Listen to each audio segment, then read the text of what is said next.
Bueno, que el Señor les bendiga, hermanos. Hoy vamos a seguir con nuestra enseñanza sobre los diezmos. Así que estaremos viendo, es la segunda parte sobre los diezmos. Como podéis ver, el título es, en el nombre de Dios, eso es un atraco, ¿dónde están los diezmos? Pero quiero poner una cosa bien clara, que puse en la primera parte que vimos.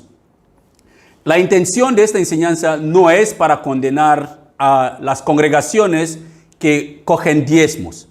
Tampoco es para que los hermanos de la congregación, porque hay algunas personas, créanme hermanos, se lo digo porque he encontrado personas que buscan congregaciones donde no hablan de dinero. No es porque ellos son muy dadivosos o les han presionado mucho en otras congregaciones, es que no quieren que nadie toque su bolsillo. Háblale de todo. Háblale del amor de Dios, háblale de cuánto Dios le va a bendecir, háblale de todo lo que tú quieres, pero ni menciona el dinero. ¿Por qué? Porque son sensibles al dinero. Pero olvidamos una cosa, toda plata y oro, todo ser humano, toda alma, sea de animal o de hombre, todo lo creado pertenece a Dios. Así que sí podemos hablar del pecado que es la avaricia mismo, el amor al dinero, que es el principio de toda maldad, nos enseña la palabra. Así que el amor al dinero puede hacer que mucha gente cambian de congregaciones porque quizás están hablando demasiado de dinero o le han pedido algo que tiene que ver con dinero, pero no le gusta esta idea. Tampoco esta enseñanza es para hacer que los que están en congregaciones que no colectan el diezmo, pero permite la ofrenda voluntaria como nosotros lo promovemos, no es para hacer que algunas personas se vuelven más tacaños o los que eran dadivosos o bondadosos se vuelven un poquito más tacaños. Eso no es la idea de la enseñanza. La idea de la enseñanza es que comprendemos el contexto bíblico del diezmo y comprendemos el contexto bíblico de dar por amor al Señor y que cada uno haga lo que le da la gana. Porque cada uno responderá al Señor solamente. Yo responderé por lo que yo hago y cada uno responderá por lo que él o ella hace. Así que mi trabajo es exponer lo que la Biblia enseña. Y su parte es aceptarlo y aplicarlo a la manera que le da la gana. Si quiere aplicarlo bíblicamente, aplícalo. Si quiere pasar olímpicamente en eso, pasamos olímpicamente en eso. ¿Por qué? Porque responderemos por las cosas que hemos escuchado de la palabra de Dios y cómo lo hemos aplicado en nuestras vidas, cada uno de nosotros. Yo daré y rendiré cuenta, porque es bíblico enseñar a los creyentes cómo gestionar su dinero. Es bíblico, porque el creyente no tiene que ser un despifarrador, alguien que va por ahí cogiendo préstamos, hipoteca por ahí, que no tiene los medios para poder pagarlo. El creyente no es alguien que gana 1,000 euros, pero gasta 2,000 euros al mes. Eso no. El creyente no es alguien que siempre está por ahí gastando en los restaurantes caros y quieren demostrar que está al mismo nivel de vida con los demás. No, eso no. El creyente es una persona que tiene cabeza y sabe razonar y sabe gestionar. Es un buen mayordomo de las partes financieras que Dios le ha comisionado. Eso es la parte del creyente. Así que el domingo pasado, no el domingo pasado, eso era, creo que el 7 de junio, empezamos este estudio sobre los diezmos, donde vimos el contexto histórico del diezmo, ¿vale? Hablamos del contexto histórico donde vimos que todo empezó con Abraham, que Abraham diezmó, fue la primera persona que la Biblia menciona del diezmo. Y vimos que Abraham no diezmó de su riqueza que Dios le había bendecido. Él diezmó del botín que él había recuperado cuando se fue a la guerra para recuperar a su sobrino Lot. Es que no era de las bendiciones que Dios le había dado. También vimos que una persona también, donde se habla de diezmo en el Antiguo Testamento, uno de los patriarcas es a Jacob, que Jacob pone una condición a Dios antes de que diezmara. Dijo que la presencia de Dios tenía que estar con él, protegerle, necesitaba la protección de Dios, la providencia de Dios, que Dios tenía que proveerle comida y ropa, y que Dios tenía que estar con él todo su viaje, mientras que salía de la casa de su padre, se escapaba de su hermano, y que Dios tenía que llevarle otra vez a salvo a la casa de su padre. Entonces, ahí diezmará a Dios. ¿Ves? qué cara dura puede tener Jacob en este punto. Parece que si me hagas eso, ahí te voy a dar eso. Pues si no me haces eso, no te voy a hacer automáticamente. Pero aunque no se dice, pero él pone condiciones a Dios para que Dios le bendiga, para que él diezmara. Así que todos sabemos que a Dios no le podemos poner condiciones. Nadie debe ponerle condiciones a Dios. Es, ¿lo haces o no lo haces? O sea, es totalmente así, es sí o no. No tenemos que quizás, o Dios sí me hace. A veces Dios en su inmensa misericordia, he visto padres que hemos orado, que Señor, personas que no eran creyentes, que Señor, si salva a mi hija, si salva a mi hijo, yo voy a hacer eso. Y Dios salva a la persona. Es que hablaba muy rápidamente. Otra persona hacen lo que habían prometido. Personas bajo emoción. Señor, voy a hacer eso, puti, voy a hacer esto, puti, si apruebo mi examen y me dan ese contrato para ese trabajo. Luego, ¡pam!, el trabajo. Señor, no puedo ir a la iglesia porque el trabajo me está ocupando el tiempo. ¿Sabe? La bendición se convierte en una excusa para no buscar, o se convierte en un obstáculo para no buscar al Señor. Así que vimos también varios pasajes de la ley de Moisés sobre qué deberían diezmar los hijos de Israel cuando Dios le dio la ley a Moisés. Vimos varios pasajes que deberían diezmar los hijos de Israel y para quién o a quién deberían diezmar. Eran para los sacerdotes, tenían que diezmar a los sacerdotes. Pero esos diezmos eran Dios reclamando esos diezmos. Pero no eran para Dios los diezmos.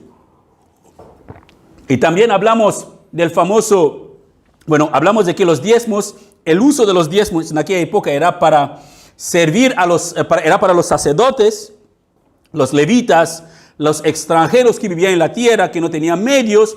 Los diezmos eran para los huérfanos y los diezmos también eran para las viudas y no eran efectivos.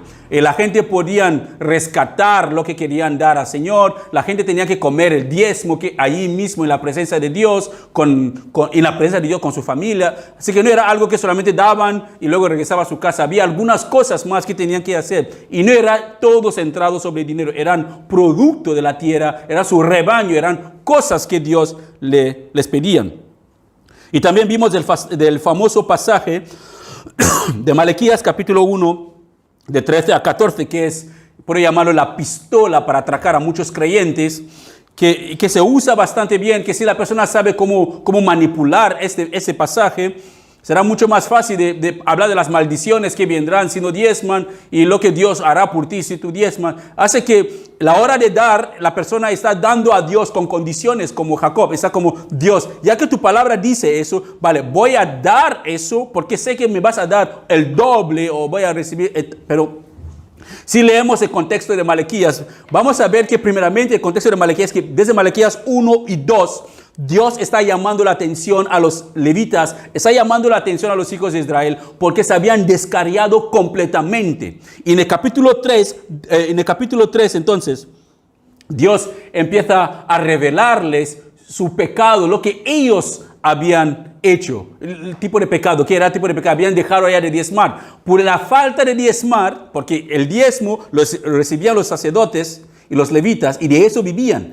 Así que por la falta de llevar esta comida, esas cosas que llevaban los hijos de Israel, los levitas no tenían que alimentarse. Así que dejaron sus servicios como levitas y se pusieron a trabajar. Ahí Dios cargaba duro con ellos y cargaba duro con el pueblo. Así que no tiene nada que ver con nosotros hoy en día. Tenía que ver con los hijos de Israel por un pecado específico de no hacer lo que Dios les había demandado. Así que hoy lo que vamos a ver, vamos a seguir nuestra enseñanza. Y esta vez con el contexto del Nuevo Testamento, ¿vale? Vamos a ver con el contexto del Nuevo Testamento. Voy a hacer unas manipulaciones aquí impresionantes. Estoy tocando allá y tocando allá. Vamos a ver con el contexto del Nuevo Testamento y lo que la Biblia enseña. Así que en el Nuevo Testamento, sinceramente, no hay ninguna enseñanza explícita sobre la práctica de dar los diezmos, como hemos visto en el Antiguo Testamento.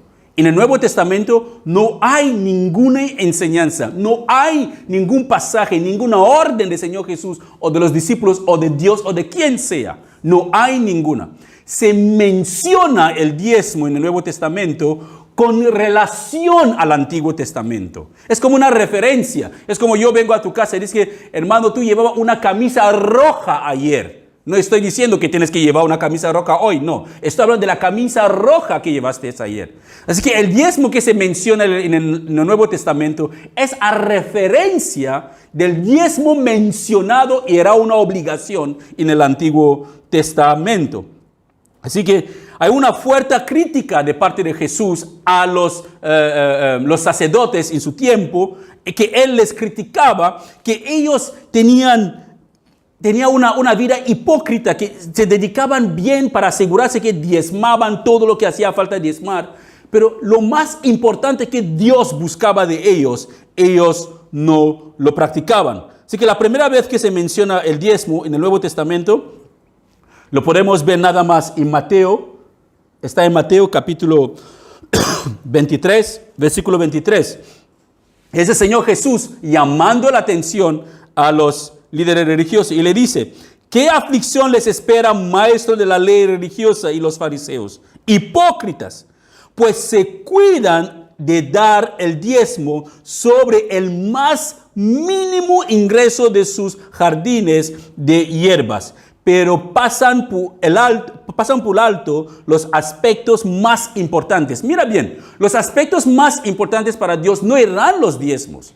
Aquí están los aspectos más importantes que para Dios: la justicia, la misericordia y la fe en Dios. La justicia, la misericordia y la fe en Dios. La justicia en el sentido no depender de ti mismo para complacer a Dios, pero confiar en la salvación de Dios. La misericordia entre las personas, amar a tu prójimo como a ti mismo. Si amas a tu prójimo como a ti mismo, tendrás misericordia de él. Pero ellos no eran así. Criticaban: ¿por qué sanas a esta persona el día de reposo? Pero tenga misericordia, por favor. Este hombre lleva tantos años enfermo. El día de reposo le sana y tú te enojas. Así que había una falta de amor en ellos. Y no había fe en Dios. Ellos tenían su fe en sus obras. Tenían su fe en guardar los 10 mandamientos. Así que esas eran las cosas que ellos deberían practicar. Ojo, ayer le estaba explicando también a mis hijos sobre eso, que durante el tiempo del Señor Jesús aún estaban en la ley de Moisés. No había empezado el Nuevo Testamento, que podemos llamar el Nuevo Pacto, empezó cuando el Señor Jesús murió en la cruz de Calvario. Así, cuando Él está mencionando el diezmo aquí, está bien diezmar porque aún está en el Antiguo Pacto. Pero cuando Él muere en la cruz, Él es el cumplimiento de todas esas leyes que Dios dio en el Antiguo Testamento. Así que aquí Él está mencionándolo, pero no mencionándolo como una obligación que la gente de la iglesia que iba a formarse deberían practicar esas normas del templo. Eran normas de templo, normas de la ley mosaica, que los nuevos creyentes en Cristo Jesús, la iglesia, no vivían conforme a esas nuevas normas. La iglesia debería vivir conforme al nuevo mandamiento que el Señor iba a darle. Así que dice: pero pasan por alto los aspectos más importantes de la ley: la justicia, la misericordia y la fe. Es cierto que deben diezmar, pero es cierto que deben diezmar porque aún estaban en la ley. Es cierto que deben obedecer la ley y hacer lo que la ley dice. No está diciendo que deben ellos en este momento o cuando Él muere en la cruz, deben mantenerse este aspecto de diezmo. Está diciendo que es cierto, en la ley está dicho en la ley que ellos deben diezmar, pero, lo pone bien claro pero sin descuidar las cosas más importantes. Así que el diezmo no era la cosa más importante. La cosa más importante era la justicia, la misericordia y la fe. El diezmo formaba parte, era para lo que hemos visto antes, lo que vimos en la última predicación, que era para los levitas, los sacerdotes, los huérfanos, las viudas y los extranjeros. Ellos vivían de esos diezmos que la gente traían al templo. Así que ciertamente los líderes religiosos hacían lo correcto en diezmar. Sí, ellos hacían lo correcto en diezmar. ¿Por qué? Porque aún estaban bajo la ley mosaica. Su diezmo era meticuloso y digno de notar. Es que ellos lo hacían bien. Diezmaba bien, tomaba su tiempo para hacerlo bien. Pero era con hipocresía. Ellos diezmaban con hipocresía porque servía para calmar la culpa de su descuido de lo más importante de la ley de Dios, que es la justicia, la misericordia y la fe. Ellos hacían lo de diezmo, pero era simplemente para tapar su conciencia, para cuidar, para que no se sienten culpables de nada de eso. Esa declaración que el Señor Jesús hace aquí contra los líderes religiosos vienen de Micaías, capítulo 6, Micaías 6, de 6 a 8. Nos recuerda lo que dice aquí en Micaías 6, de 6 a 8. Dice, ¿qué podemos presentar al Señor? Es Dios aquí, ¿sabes? ¿Qué podemos presentar a Dios? Debemos traerle ofrendas quemadas, porque es lo que hacían antes. Debemos traerle ofrendas quemadas. Debemos inclinarnos ante Dios Altísimo con ofrendas de becerro de solo un año. Debemos ofrecerle miles de carneros y 10,000 ríos de aceite de oliva. Debemos sacrificar nuestros hijos mayores para pagar por nuestros pecados. No, oh pueblo, el Señor te ha dicho lo que es bueno y lo que Él exige de ti. Que hagas lo que es correcto, que ames la compasión y que camines humildemente con tu Dios. Es lo que Dios demandaba. Ames con compasión. ¿Ames a quién? Ames a tu prójimo. Porque uno que tiene dos trajes y ver a un hermano que no tiene uno, o tiene tres, otra persona que no tiene ni uno y está pasando frío, un abrigo, ¿qué le vas a decir? Que vaya bien con Dios, que el Señor te bendiga, voy a orar por ti para que el Señor te ayude. No, ofrécele un abrigo a tu hermano. Y camines humildemente. ¿Qué quiere decir que camines humildemente? Si el Señor te ha bendecido más que a otras personas, no te sientes que tú ya tocaste el cielo o estás mejor situado. Usa los recursos que Dios te ha dado para poder bendecir a otras personas. Hermanos, escuchen bien. Es totalmente bíblico entender eso. Que las bendiciones que nosotros tenemos, que tú tienes, que yo tengo, lo que sea que tenemos, no son para nosotros. Somos administradores de todas las cosas que Dios nos ha dado. Administradores de nuestras vidas, administradores de nuestro tiempo, administradores de nuestras casas, administradores de nuestro trabajo. Debemos usar lo que Dios nos ha dado para traerle gloria a Él. ¿Tienes medios para comer tres veces al día en tu casa? ¿Y conoces a alguien que come solamente una vez? ¿Por qué no le hagas comer 2 veces y tú también comes 2 veces? ¿Puedes ayudar a alguien que no tiene tarjeta de metro en vez de caminar? Puedes, hazlo. Porque lo que Dios te ha dado es para bendecir a otros. Así que Dios no pide sacrificios, sino obediencia. Que andemos conforme a su palabra, teniendo compasión a otras personas, viviendo con humildad ante Dios. Y podemos ver esto más. Y 2 de Corintios capítulo 8, versículo 1 a 15, tenemos un llamado ahí de ser generoso. El apóstol Pablo ahí nos llama a la iglesia, a las demás iglesias que lo escribía en Corintio, le llamaban a ser generoso, usando la iglesia de Macedonia como un ejemplo. Que a la hora de dar nunca debe ser una obligación. Escuchen bien, hermanos. Nadie debe obligarte para que des al Señor. Nadie. Porque tus hijos no te obligan para que le des a ellos, le dan por amor. Los casados, tu esposa no te obliga para que le da a tu esposo, no te obliga. O nosotros, nuestros padres no nos obligan para que le demos. Le damos porque les amemos. Así que si amamos a Dios, nadie debe obligarnos para hacer algo que trae gloria al nombre del Señor. Así que aquí en 2 de Corintios capítulo 8, versículo 1 a 15, el apóstol Pablo nos enseña a través de este pasaje a ser generoso.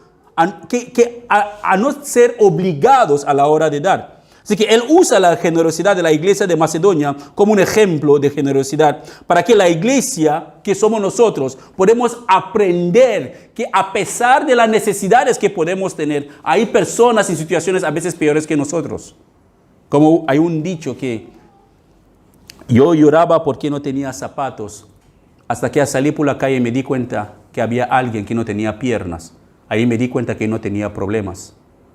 Es cierto, muchas veces pensamos que estamos muriendo ya que tenemos problemas. Pero hay personas en situaciones peores que nosotros, pero peores. Pero esas personas en situaciones peores que nosotros a veces son más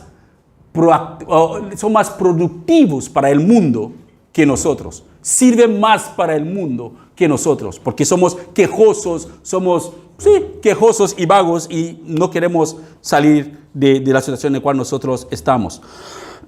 Así que la iglesia de Macedonia, ellos estaban pasando por pruebas muy difíciles, y con mucha aflicción, y además eran iglesias muy pobres. Así que no era una iglesia que tenía todo lo que necesitaban como los de Corinto, que eran ricos porque estaban como Barcelona, era una ciudad con puerto, que había mucha riqueza, gente venía de todas partes. Así que eran iglesias que eran prósperos, ¿sabes? No solamente prósperos en dinero, prósperos también en los dones del Espíritu Santo. Hablaban en lenguas, profecía y muchas cosas. Pero esas iglesias de Macedonia no eran así como las de Corintios. Eran iglesias pobres, estaban siendo perseguidos. Ellos sufrían. A pesar de todas sus dificultades, su pobreza, fueron lo más generoso a la hora de ayudar a las iglesias pobres que estaban en Jerusalén. Así que eran personas que no tenían los medios, pero suplicaban a Pablo: Pablo, por favor, queremos formar parte de lo que Dios está haciendo. Hermanos, ojalá tuviéramos en la iglesia gente que corriera a sus pastores, que pastor, por favor, mira, sé que no tengo, pero quiero formar parte de lo que Dios está haciendo. Oh, hermanos, ¿cómo sería esta iglesia? Quiero formar parte de esta, ¿sabe, pastor? Quiero estar ahí para orar, quiero estar ahí para aprender a evangelizar, quiero estar ahí para aprender a estudiar la palabra, a predicar con otras personas. Pastor, ¿sabes? Es que no quiero estar atrás, quiero estar en el frente de la línea y lo que Dios está haciendo. No quiero perder lo que Dios está haciendo. ¿Cómo sería una iglesia así, hermanos?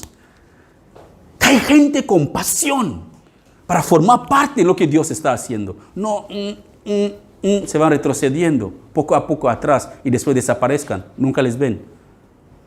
Eso es una de las razones por qué a la gente no le gustan las iglesias pequeñas. En las iglesias pequeñas se ven los vagos, se ven los inútiles, se ven los útiles, se ven los más involucrados, se ven los... No, en las iglesias grandes, uno entra y sale, nadie nunca supo que vino. Sabes que desapareció totalmente. Pero mira, una iglesia pobre, suplicaban a Pablo que querían formar parte de lo que Dios estaba haciendo. No solamente en dar, hermanos, en orar. ¿Cuántas veces oremos por los demás hermanos para que Dios ponga en su corazón el deseo de buscarle? ¿Cuántas veces oremos por los hermanos que toman la decisión de no congregarse, de dejar, no solamente no congregarse, pero de dejar al Señor?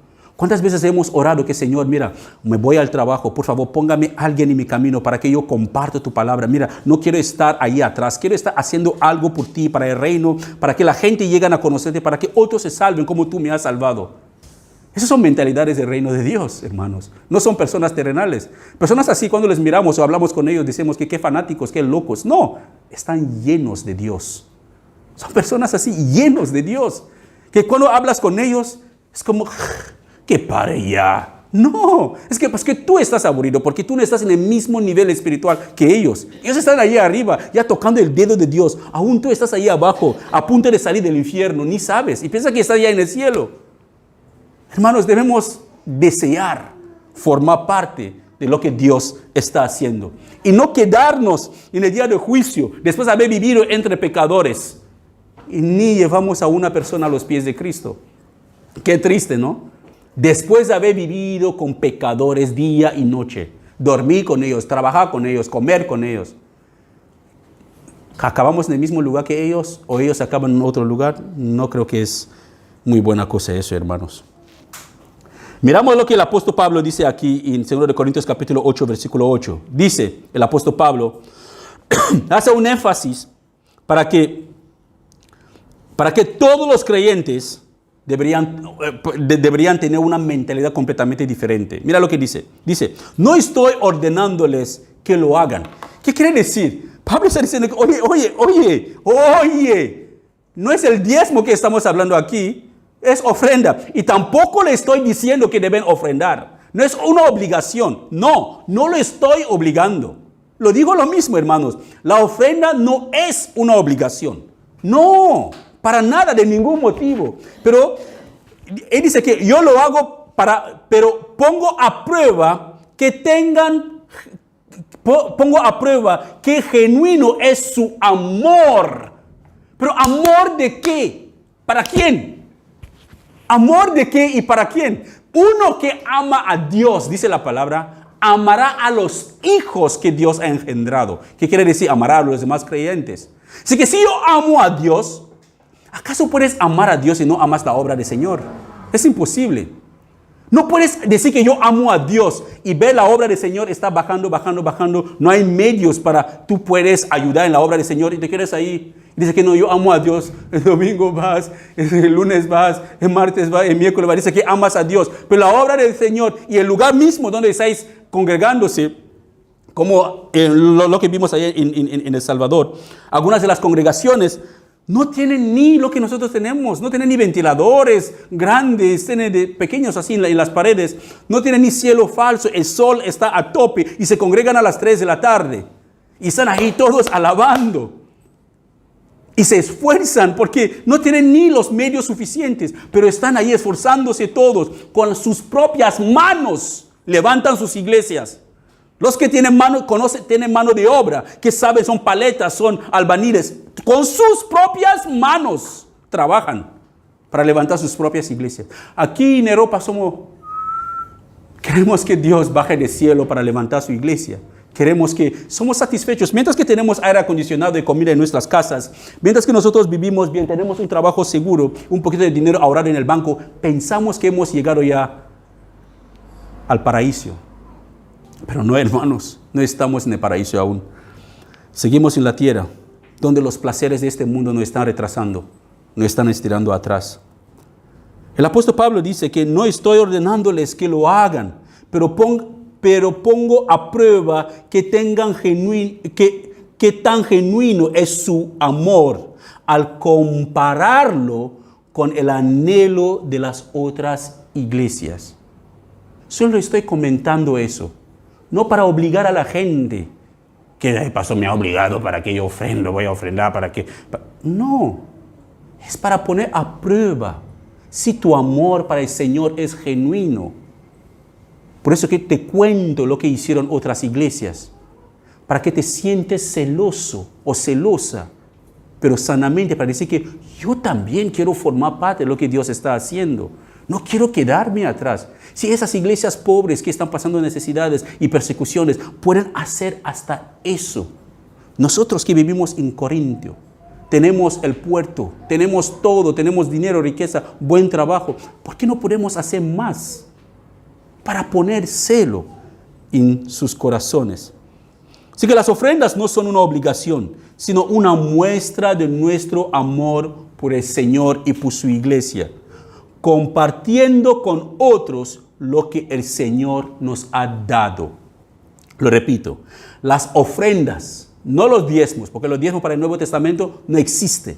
Así que las ofrendas, que es dar con tu propia voluntad, sin una pistola de Malaquías 3 en tu cabeza o qué otros versículos que pueden usar, sin ninguna obligación, no son una obligación, sino una muestra de nuestro amor por el Señor y por su iglesia. Por eso que nosotros como creyentes, si amamos al Señor, amamos su iglesia, compartimos con otros o con la congregación lo que el Señor nos ha dado. Eso es lo que todo creyente tiene que hacer. Así que los creyentes pueden dar mucho más de los 10% del Antiguo Testamento.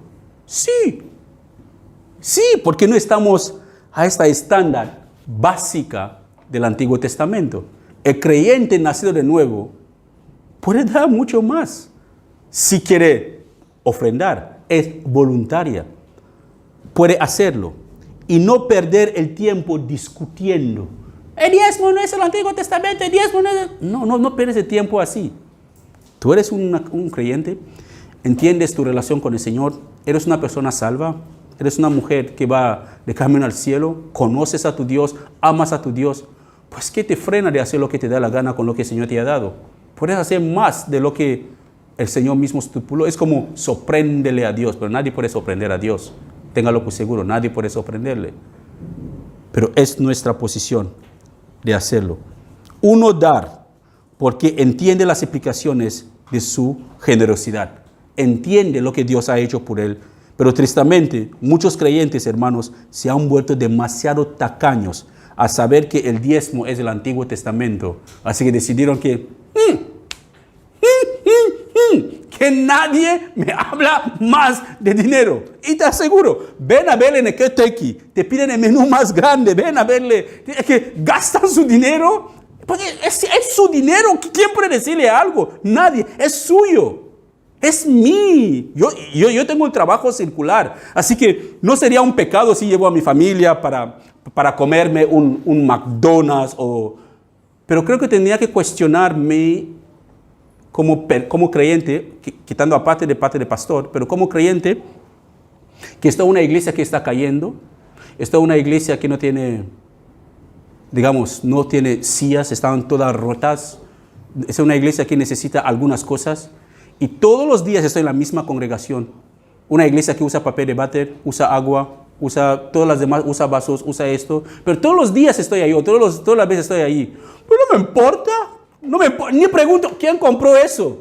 ¿Qué más da? Mientras que me sirve, yo como. Mientras que me da, yo uso. Y voy siguiendo con mi vida. ¿Sabes por qué, hermanos, vemos este tipo de cosas en congregaciones? Son personas que no conocen la misericordia ni la gracia de Dios. No han experimentado el amor de Dios. Porque el que ha experimentado el amor de Dios amará a la iglesia del Señor. Pues seguro, amará a la iglesia del Señor. Así que uno da porque entiende las implicaciones de su generosidad. Pero tristemente muchos creyentes se han vuelto muy tacaños a saber que los diezmos son para el Antiguo Testamento, así que ni se molestan para ofrendar generosamente o voluntariamente.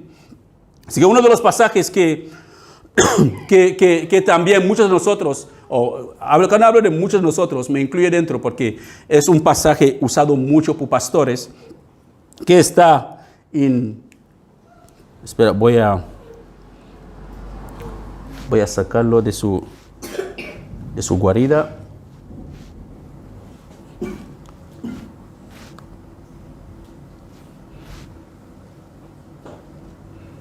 Vale, es este pasaje.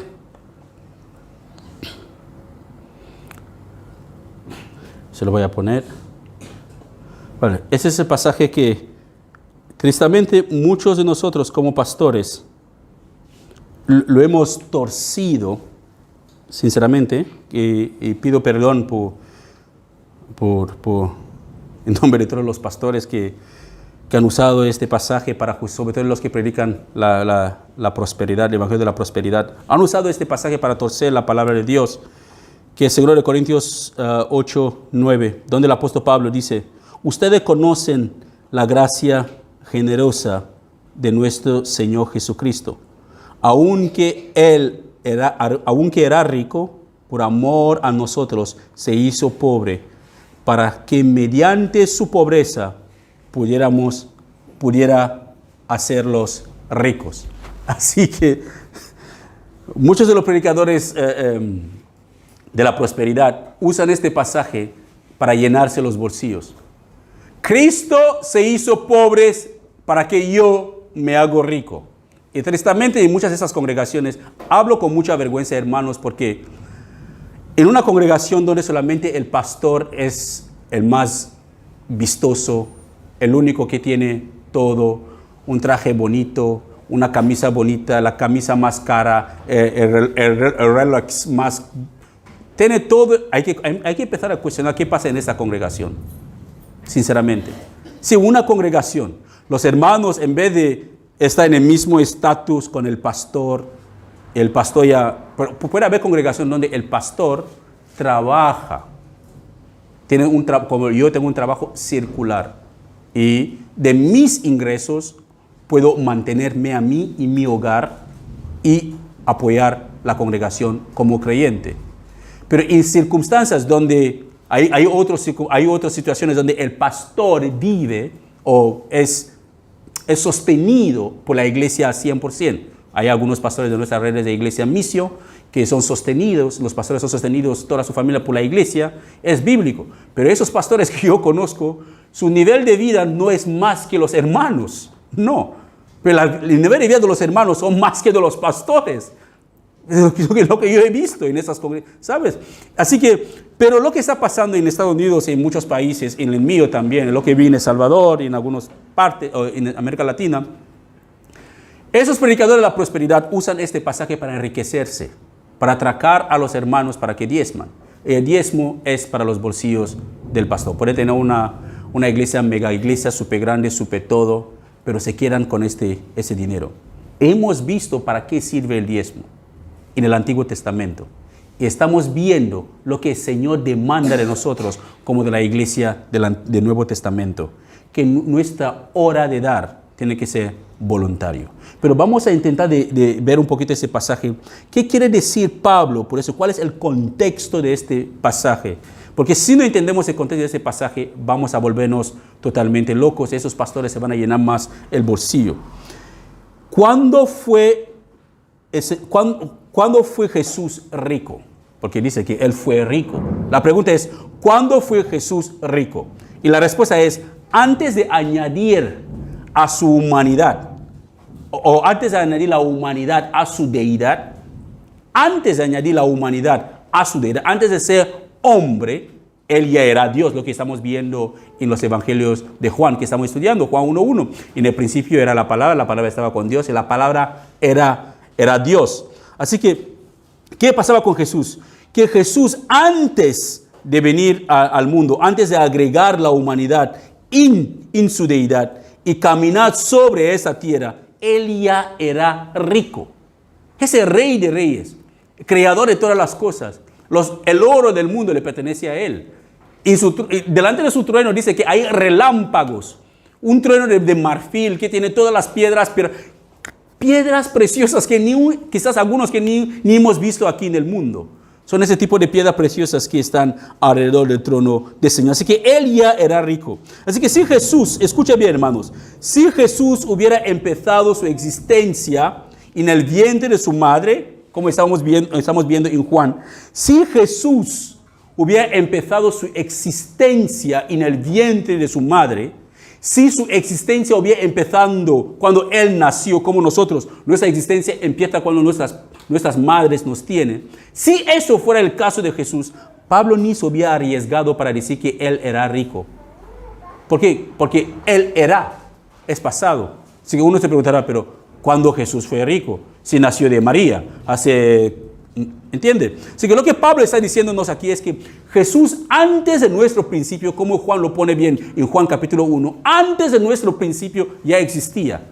Así que en su preexistencia, en la eternidad, él ya era rico. Lo que Pablo está diciendo. Así que siendo rico ya en la eternidad, él ya tenía su riqueza. Él se vistió de la pobreza nuestra, la pobreza humana, la pobreza no solamente económica, pero la pobreza misma de poder morir, de poder sufrir, de poder tener dolores, de poder tener otras dolencias que los seres humanos tienen. No se distraen, hermanos, de los truenos que están fuera, por favor. No se distraen. Pero hablando de la riqueza, vamos terminando. Hablando de la riqueza aquí de Pablo. ¿De qué tipo de riqueza está hablando Pablo aquí? La riqueza no es la riqueza de dinero. No es que el Señor Jesús tenía mucho dinero antes de venir aquí en la tierra. Aunque Él es el dueño de todo. Pero no es el tema de dinero que Pablo está hablando. Pero Él está hablando de la riqueza de la gloria de Dios. Que Jesús era rico en la gloria de Dios. Él estaba en su trono, resplandía una luz que ninguno podía acercarse.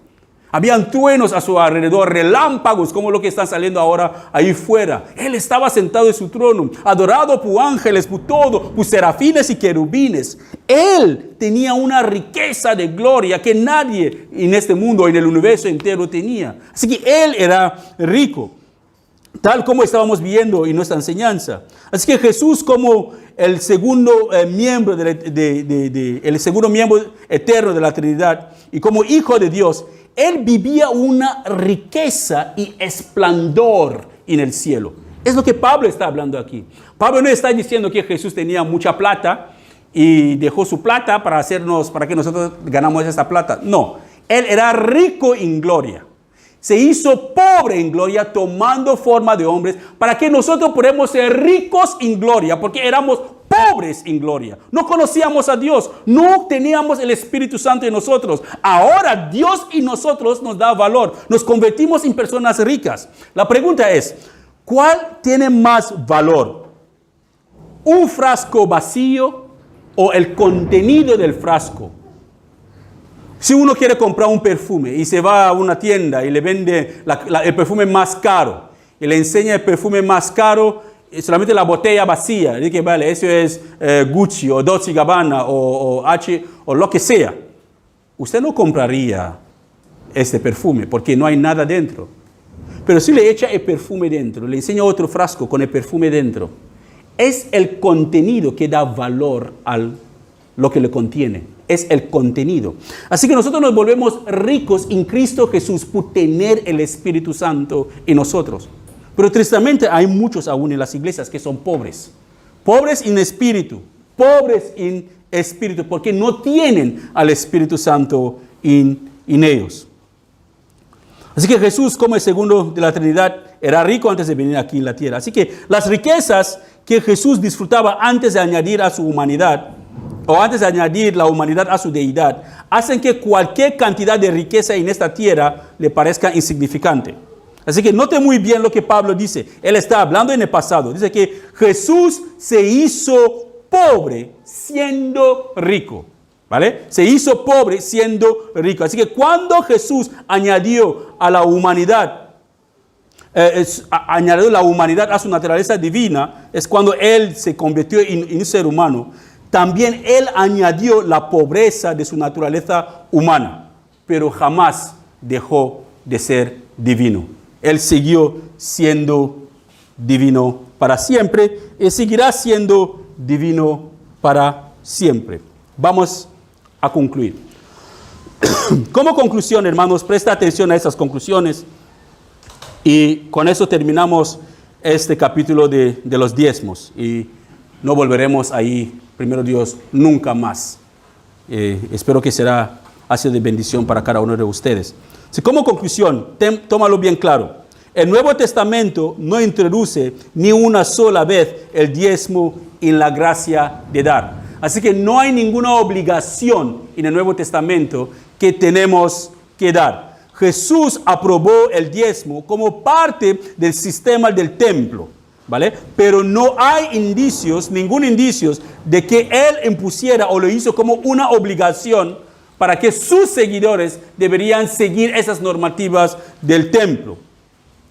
Muchos creyentes, el punto número 3, muchos cristianos encuentran que el diezmo es un plan justo que facilita o que es mejor para ellos o como un principio para ellos a la hora de dar. ¿Qué quiere decir? Que hay muchos cristianos que dicen, vale, la Biblia gana un sueldo 100%. En el Antiguo Testamento dice que Dios pedía 10%. Así que ellos usan esto como, vale, ese es el punto que voy a dar. El mínimo que voy a dar de mi sueldo, de mi ganancia, para la obra del Señor, porque hoy en día no se puede dar ni cabras, ni las cosas que daban antes. Pero tenemos luz que pagar, agua que pagar, papel higiénicos del local, alquiler que pagar, el internet que usamos aquí, muchas cosas que hay que pagar. Y sillas que hay que cambiar de vez en cuando porque se ensucia, hay que limpiar la sala, vasos que usamos para beber agua, agua misma que tomamos. Todas esas cosas no caen del cielo como el maná. Se necesita dinero para comprar esas cosas. Así como un creyente dice que vale, de lo que el Señor me ha bendecido, yo voy a tomar ese 10, es una decisión como un principio de guía. Pero el creyente no está obligado a hacer eso, tómalo bien claro. Así que mientras que no se haga para ser como una obligación, no la iglesia obliga. Hermano, ganamos 100%. Dios nos dice, suponemos que el diezmo era del Nuevo Testamento. Ganamos 100%, Dios nos dice, trae 10 y vives con 90. Un 90 es mucho. Uno quizás puede poner la boca larga cuando Dios le dice, tú tráeme 70 y te quedas con 30. Señor, trabajé yo. ¿Sabes? Uno puede poner la boca larga ahí para quejarse con Dios, pero al final tendremos que dar los 70%. Pero no es así. El Señor está enseñando o enseñaba a los hijos de Israel en el principio los 10% para que ellos sean conformistas Porque David una vez oró, Señor, ayúdame, que Dios le ayudara, para que no tenga mucho ni poco. Porque si tuviera mucho, ¿qué pasará con él? Su corazón se irá y él olvidará, Señor. Si tuviera poco, ¿qué pasará con él? Que puede robar y avergonzar al Señor. David oró así. Así como creyentes, debe ser nuestro deber orar al Señor para que el Señor nos ayude a no tener mucho. Presta atención, chicos, no es el fin del mundo. Y si fuera el fin del mundo, gloria a Dios, ya nos vamos con el Señor. Así que no se preocupe. Así que David oraba eso. Así como creyentes, eso tiene que ser nuestra súplica al Señor. Así que el creyente, el punto número 4, es que el creyente puede adoptar el diezmo voluntariamente como una estándar para dar, no como una obligación. Punto número 5. Como un sistema voluntario, el diezmo ofrece mucho, pero debe ser redimido por la iglesia si hay, bueno, le explico, lo rompo de esta manera. Como un sistema voluntario, el diezmo solamente, hermanos, esos truenos alrededor del trono de Dios en el día de juicio, prepárense, es lo que vamos a escuchar. Así que vayan acostumbrándose con ese tipo de ruido, porque así es el trono de Dios, día y noche, hay truenos relámpagos y truenos todos los días. Así que presta atención, hermanos, por favor, no se distrae. Así que es esto, es que el diezmo no es una obligación para un creyente, no es una obligación. El creyente puede dar lo que le da la gana. Si tú quieres ofrendar, es tu problema. Si tú quieres dar 1 céntimo cada 2 meses, es tu problema con Dios. A nadie le importa. A nadie te va a poner una pistola en la cabeza, pero es por tu propio bien que se predican enseñanzas así. Es por mi propio bien, para comprender que a la hora de dar es voluntaria. ¿Se acuerdan de Ananías y Zafira? Ananías y Zafira, en la Biblia, si alguien lo ha leído, esa historia, ellos querían ser como Bernabé, un hombre que vendió un terreno y entregó todo el dinero a los apóstoles. Ananías y Zafira dijeron, cariño, oye, vamos a vender el nuestro también para ser como Bernabé. Pero, dice, pero no vamos a dar todo, wow. Son 200,000 euros son ejemplos que doy, son 200,000 euros por ese terreno que hemos vendido. Vamos a necesitarlo para el futuro de los niños. A menos vamos a entregar 100,000 y nos quedamos con 100,000. Así, cuando los apóstoles van a recibirlo, pensarán, por favor, entran y cierran las puertas. ¿Qué pasó? ¿Qué pasó?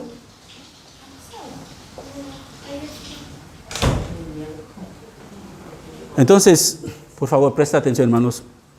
Entonces, ¿qué hicieron Ananías y Zafira? Ananías y Zafira guardaron una parte, se fueron a los apóstoles súper contentos, le entregaron todo a los apóstoles y Pedro los miró. Preguntó a Ananías, ¿eso es todo lo que recolectaron cuando vendieron su terreno? Sí, así está todo el dinero, sí. Y Pedro, ¿pero por qué quieres engañar al Espíritu Santo? Y ahí mismo cayó muerto. Su mujer vino. Le preguntaron lo mismo. Su mujer dijo, sí, así está todo. Y ahí cayó también muerta. Se enteraron. Hermanos, lo que Dios nos ha dado nos pertenece a nosotros. Usted puede hacer lo que le da la gana con lo que usted tiene. Usted puede hacer lo que le da la gana con lo que usted tiene. Puede hacer lo que le da la gana con lo que usted tiene. Usted no necesita que alguien le diga lo que usted tiene que hacer con su dinero. Nunca alguien debe decirle lo que usted tiene que hacer con lo que usted tiene. Es suyo. Dios le ha dado. Usted solamente es un mayordomo. Así que de la manera que lo administramos, así mismo rendiremos cuenta al Señor. Pero toma en cuenta una cosa, hermanos. Usted forma parte de una congregación. Con eso termino. Usted forma parte de una congregación que tiene necesidades básicas. No el pastor en sí, pero el local donde nosotros nos congregamos. Hay facturas para pagar, hay agua que tomamos, hay vasos que usamos, hay platos que usamos, hay muchos gastos que nosotros tenemos aquí. Así que, lógicamente, es normal que apoyamos, sin ser obligados, lo que nosotros tenemos, para cuidar, para mantener, para evitar que no nos caiga el techo un día encima, para que en momentos así podemos tener frío cuando hace calor fuera, para poder tener sillas que cuando nos sentamos son sillas cómodas, no sentimos como hay como piedras debajo de la silla, para tener y poder mantener este lugar. Todo eso debe ser por voluntad propia. La pregunta es, ¿lo hemos comprendido? ¿Vamos a seguir como antes? ¿O habrá un cambio en nuestra manera de hacer las cosas? Pero esas son decisiones personales de cada uno de nosotros. Que el Señor nos ayude, hermanos. Que el Señor nos ayude a vivir de la manera que a Él le agrada. Amén. Padre, gracias te damos por tu palabra. Gracias. Ha sido predicada, ha sido explicada con todos los detalles. Tu iglesia sabe que los diezmos son para el Antiguo Testamento, que no están obligados a diezmar, pero que tú te agrada el dador alegre. El que da no con tristeza ni por necesidad, pero un dador alegre. Enséñanos a ser dadores alegres, a dar por amor, por lo que tú has hecho por nosotros, y lo que tú sigues haciendo por nosotros. Señor, para que no nos echa fuera de este local un día, porque no podemos pagar los gastos. Para que siempre podamos tener agua para tomar cuando estemos entre nosotros. Y vasos, y platos, y cucharas, y sillas cómodas para escuchar tu palabra. Y para que podamos cambiar el aire un día si nos falle. Y podemos hacer muchas otras cosas. Poder recibir personas y tener alimentos también para ellos. También que no nos falte para pagar los gastos de nuestras casas. Por favor, Señor, provéenos con lo suficiente para que nuestros corazones no sean llevados hacia la riqueza y te olvidamos. No nos hagan ni muy ricos ni muy pobres. Danos nuestro pan de cada día, por favor. Gracias por todo, Señor. Bendice cada hermano que está aquí hoy. En el nombre de Jesús. Amén. Amén.